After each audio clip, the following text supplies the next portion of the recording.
maritime sectors in the Mediterranean. A lot has been said for alternative forms of tourism on this specific area. So, and for that, at this time, it's the time now to invite our next speaker, who is Mrs. Angela Gerekou. She's the president of the Greek National Tourism Organization and the former deputy minister of tourism and culture, who is able to give us her experience on the specific issue and highlight specific points towards that direction. So please, Mrs. Gerekou, the floor is yours. Thank you, Mrs. Katsigianni. Good afternoon to all of you. I'm really very happy to be here with such an important participant and speaker as well. I would like to congratulate the organization team of this very important conference, and especially the president, Mr. George Kremlis, for his vision in transforming the Mediterranean basin into a center of circular economy. Actually, in these periods of crisis, to find solutions, exchange policy ideas, but also encourage the transition to a more sustainable, circular future of the tourism sector and for all the economy sectors is very, very essential to all of us. As we all know, we are now facing a very, very difficult, challenging times.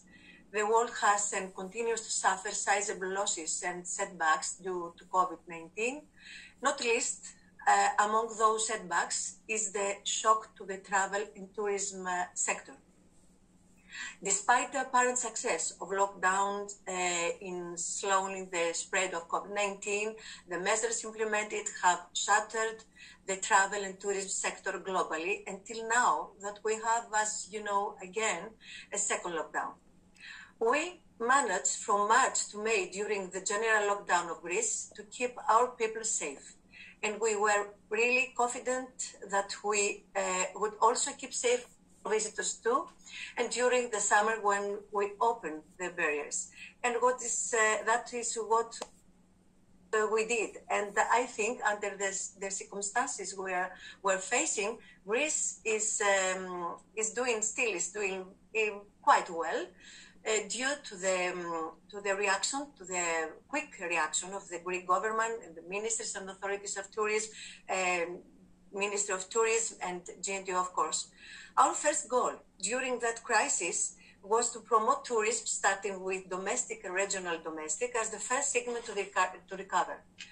For us in GNTO, Greek National Tourism Organization, and the Ministry of Tourism, it is important to overcome this crisis as soon as possible, with best way we can. That's why we are making an extensive planning for our campaigns. We start from Greece from Home, Health First, Endless Summer, then Greece State of Mind, were our collaborators. We did it together. And we're moving now in three pillars. First, health and hygiene. Health, safety, and trust are paramount in this new era. Personal experiences, the fear of being stuck in another country, and concerns for distancing will guide consumer behavior in the short to mid-term. Innovation and digitization.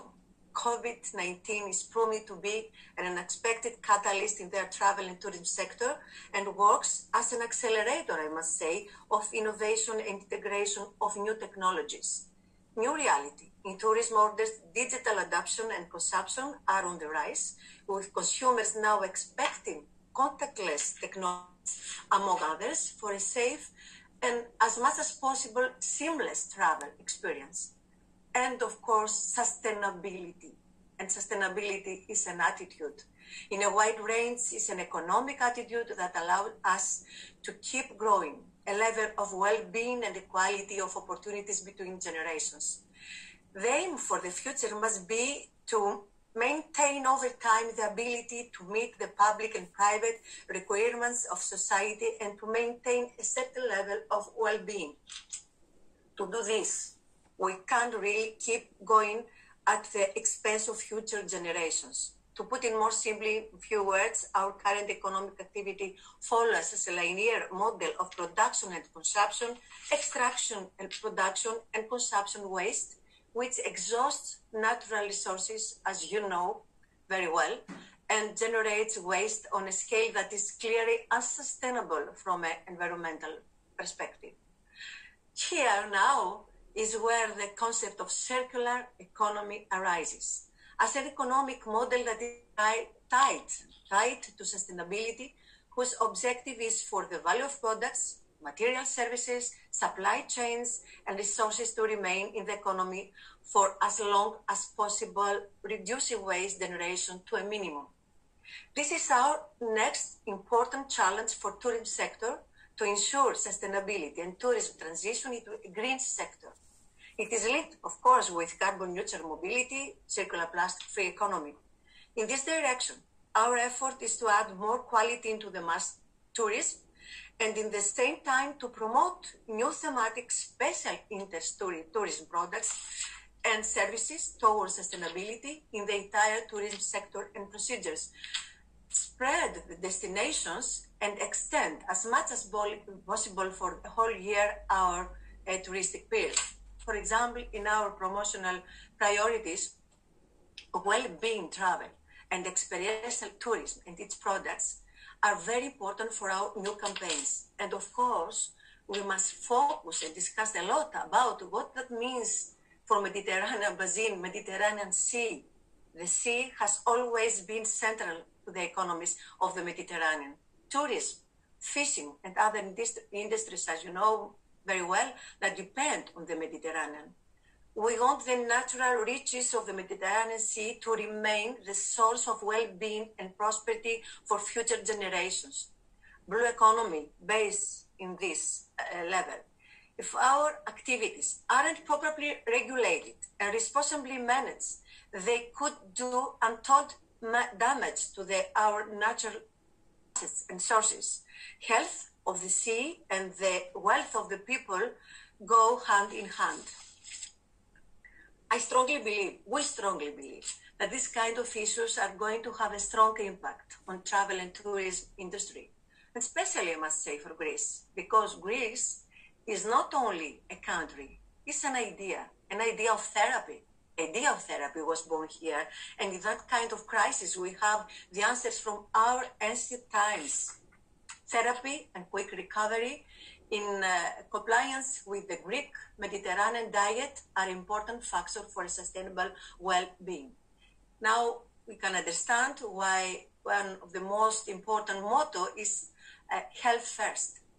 Responding to this mindset, we are planning to introduce more environmentally friendly and more sophisticated energy management solutions that reduce consumption while still meeting our guests' expectations for comfort.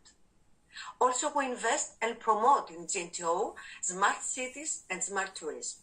New connected systems that help prevent food waste and predict water usage, create efficiencies that can be monitored and measured that reduce the industry's environmental impact. So, agility, flexibility, and innovation are our main targets.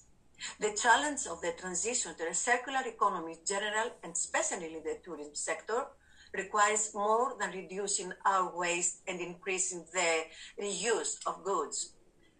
The need to redesign the reassessment of raw materials, products, production systems, supply chains, business models, and international policy practices is very, very essential.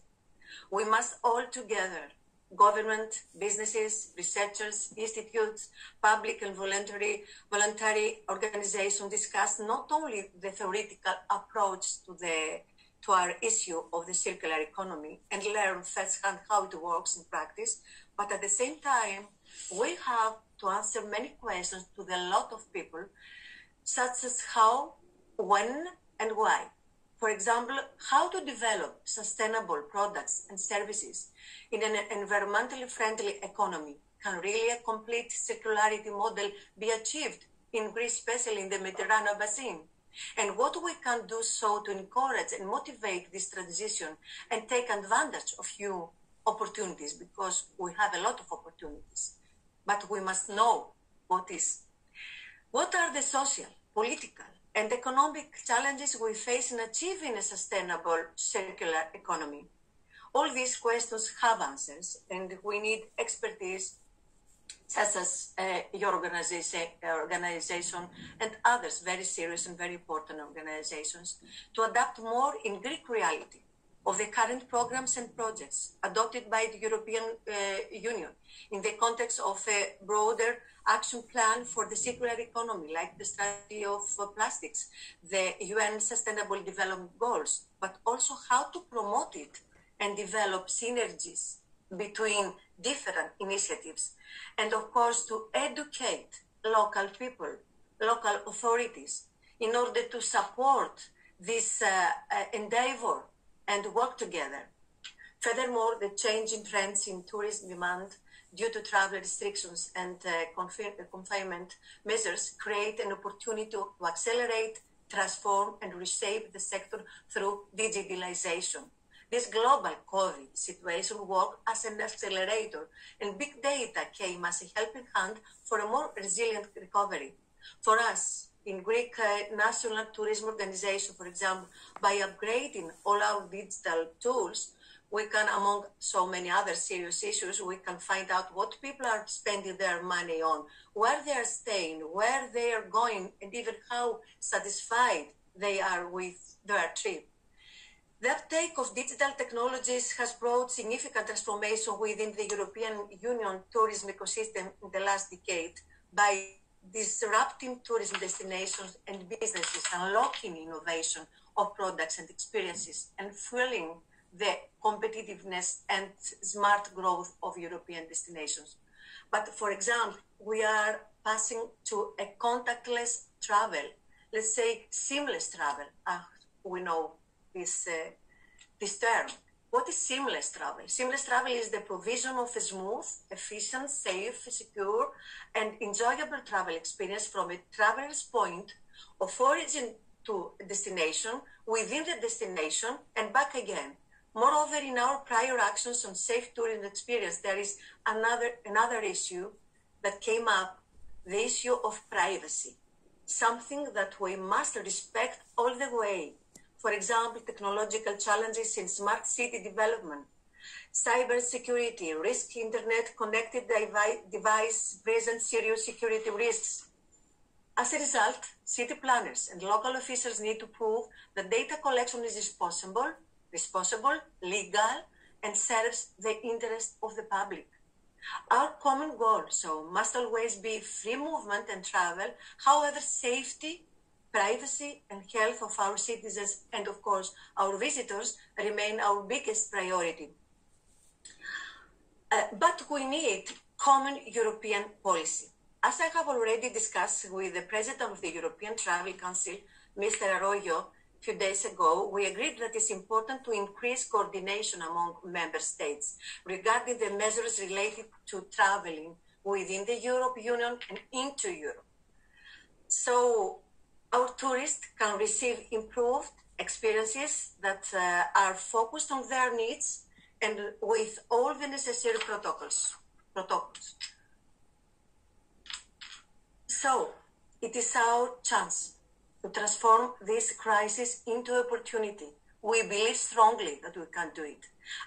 Develop a collective vision for every long-term plan, and run a new narrative of just taking action in a real sustainable way, with a clear direction and strategy, so we can measure the success of our actions. We believe that is now the time to build a really circular, resilient, sustainable, and competitive tourism with new policies and infrastructure that will face future challenges more easily, and that will bring benefits to both the economies of individual countries and their people. And concluding, I would like to say again that yes, the Mediterranean countries must unify their power and transform the Mediterranean basin in a center of circular economy, and of course of circular tourism, Mediterranean tourism. Thank you. Thank you very much, Mrs. President, and thank you for setting these multiple dimensions to the sustainability in tourism sector, actually, which opens our discussion in this session today according to that perspective. As you clearly said, and since there's no any other questions from the audience, I will take the chance to address one. As you clearly said and addressed, it is time now to power up, to innovate, to recharge, to modernize, to skill up, and to reskill on the tourism sector. And as you very clearly mentioned at the end of your intervention, it's very important to have a coordinated approach also in the European level. So let me please kindly ask you, in terms of your experience and your senior roles, how do you think that this can be achieved on the Mediterranean level in terms of a coastal, maritime and cruise tourism sector? As you said, that I said before, with common policy. So we have to push all the members, the state members, all the members of the Mediterranean basin, if you want to specify this kind of region, we must to push and to talk all together and to take initiatives to make a common policy in order to make our visitors feel confident that we have a platform, a common platform together. Not each country, of course, each country is going to make their own platform, but according a common policy.